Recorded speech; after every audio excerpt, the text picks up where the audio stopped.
Hello, my name is Elliot Cassidy, and in this video I'd like to walk through the solution to question 3, upside down, of the 2011 British Informatics Olympiad. If you haven't already, please pause now to review the problem statement shown on screen.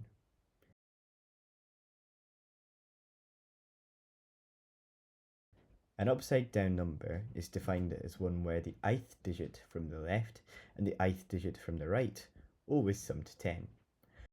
The central digit in an odd length number must therefore always be 5.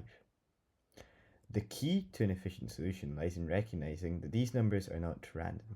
They follow a predictable pattern and can be generated in a specific order. We can think of them being as grouped by their length, which allows us to mathematically count through these groups without generating every single upside down number. By calculating the cumulative count of numbers for each length, we can determine which length group contains the nth number we are seeking. To do this, we must follow a two-step process. Firstly, we must determine the length of the nth upside down number.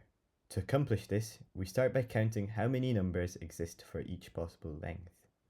For a number of length L, the number of possibilities is determined by its digits. If L is even, the number is built from L divided by 2 digit pairs.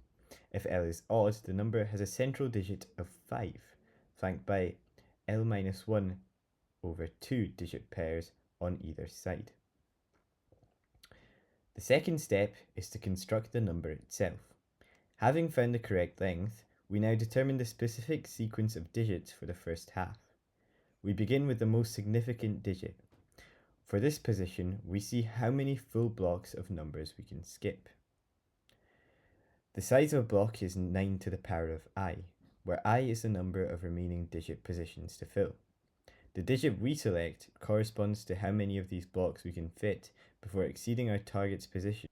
We repeat this process for each subsequent digit in the first half, reducing the block size each time. Once the first half is built, we complete the number. If the total length is odd, we append a 5. Finally, we generate the second half by reversing the first half and replacing each d with its complement, which is 10 minus d. This method allows us to jump directly to the nth number without brute force.